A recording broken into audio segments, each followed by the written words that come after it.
Okay, we're back here with Michel, and he's going to show us just a little bit on how he lays down his track. Alrighty. And gets that look. All right, so if you look at this track here, this is marking track and it's been ballasted. Ballasting means that I applied a little gravel. So the gravel itself comes in a little bag like this. And what you basically need to do is have a spoon as an applicator and a brush to spread it apart. And over here, I'll show you a place where I've done that. Over here.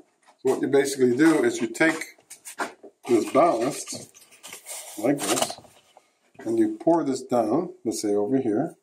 You pour it on here like that. And then with a little brush that I have on the side, I go like this, and that spreads the ballast and it makes it go in nicely like that. And you just keep on spreading it till it goes in correctly, and then you make sure that there's no ballast on the ties. And then what I would do after that is I would apply water with a spray bottle like this. I could do this, but I won't put the glue down. So you spray it, and what happens there is that the water, by going onto the gravel, causes the gravel to actually sink instead of floating the way it is when it's dry. So it's sunk in, and then I apply a mixture of glue, water, and soap and isopropyl alcohol to it. And then it hardens. And then at the end result is you get something like this that's bulletproof. You could rub it and nothing comes off, or almost doesn't come off. And that's permanent, never goes away. So before you get to that point with the gravel, what is the track sitting on? It looks like a cork. Yes, it's sitting on a cork, and the cork itself comes from a company called Midwest Products. It's a cork that's designed for HO. It's scaled to fit underneath the track. It's beveled on its sides. And what I basically do is I apply the cork and then I paint it. In this case, the color green. So that green color blends in with the layout afterwards when I put the scenic material down. So.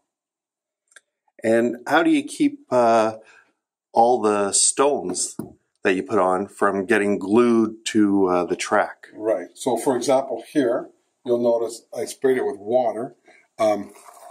If I would be putting down the glue, I would make sure that there's nothing whatsoever sticking on the ties.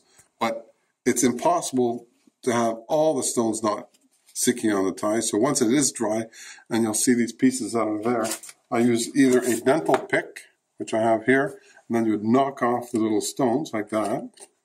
And then, because Markman Track has a thing called a pico in the middle, you knock it off either with a pick, or what I've come up with is I use a credit card and I notch it, so those notches are there, and then I rub it back and forth, and it takes off the stones 100%. So it's not as labor intensive as if you use a pick only, because if you do it with a pick, you'll be here for hours. And I can attest to that because I have been here for hours. Well, good. Well, thanks for sharing, Michel, how you get down this effect on your track. And what do you call this effect again? It's called the ballasting.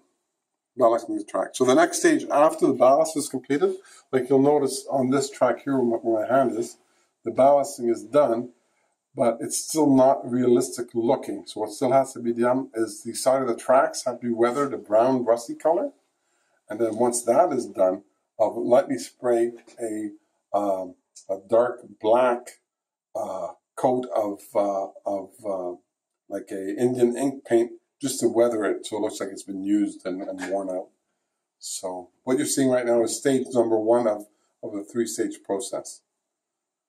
Very nice. Well, thanks for sharing that, Michel. Thank you.